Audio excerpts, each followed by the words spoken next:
जय मसीह की। मैं आशा करता हूँ आप सब ठीक हैं। मैं आपसे बात करना चाहता हूँ। आज मैं अपने गांव के अपने खेत में बैठा हूँ और यहाँ पर मुझे दिख रहा है गेहूँ और इसके साथ कुछ जंगली बीज भी है।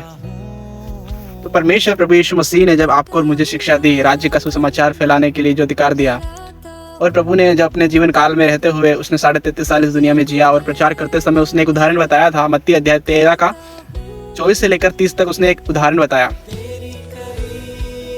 जंगली बीज और गेहूं, यानी कि जो गेहूं परमेश्वर के बच्चों को ठहराता है और जंगली उनको जो परमेश्वर के बैरी हैं और जो परमेश्वर को ग्रहण नहीं करते या फिर उसके संगति में रहकर उसकी बुराइयां करते हैं। मैं आजकल देख रहा हूं कि मैं अपने मध्य प्रदेश गांव का झाबुआ डिस्ट्रिक्ट का इंसान हूं, प्रभु का दास।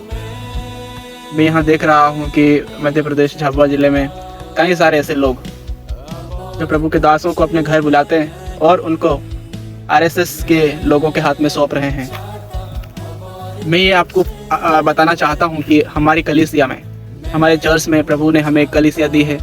हमारे बीच में हमें इस बात का ज्ञान होना बहुत ज़्यादा ज़रूरी है कि कलीसिया में गेहूँ और जंगली बीज बढ़ रहा है। जब मैं उदाहरण को पढ़ रहा था, मैंने इस बात को नोटिस किया कि जब किसान ने उस बीज को, गेहूं को बो दिया और रात में आकर शैतान ने जंगली बीज को बो दिया, और जब उगते समय उसने देखा कि साथ में जंगली बीज भी उग रहा है, तब उसने शिकायत की स्वामी से कि स्वामी, वहां जंगली बीज भी उग रहा है। तो स्वामी ने कहा दोनों को एक साथ बढ़ने दो, कटने के समय मैं दोनों को अलग कर लूंगा और गेहूं को अपने खत्तों में इकट्ठा करूंगा और जंगली बीज को मैं अपने खत्तों में, जंगली बीज को मैं जलाने के लिए फेंक दूंगा।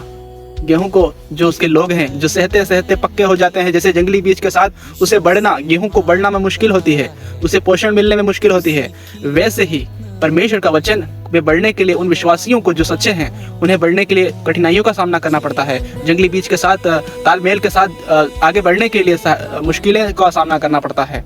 पर परमेश्वर का वचन आपकी और मेरे लिए है कि हम पक्के होते जाएं, हम अच्छा फल लाएं, ताकि अपना स्वर्ग के पिता हमें अपने राज्य में, अपने खत्तों में इकट्ठा करे। आपकी और मेरे लिए ये बहुत आनंदित और खुशी की बात है। तो इसीलिए मेरे प्रिय पास्टर और मेरे प्रिय विश्वासी भाई बहनों, मैं आपको एक संदेश देना चाहता हूँ कि आप जब भी अपने विश्वास के चर्च के विश्वासियों के बीच में देखें तो इन चीज को याद रखें कि कलीसिया में जंगली बीज और गेहूं दोनों बढ़ रहे हैं। पिता ने, परमेश्वर ने इन जंगली बीज को उखाड़ फेंकने के लिए या फिर भगाने के लिए, कलीसिया से दूर करने के लिए नहीं कहा। उसने स्वयं कहा कि दोनों को एक साथ बढ़ने दो, ताकि मैं अंत में दोनों को अलग कर दूंगा।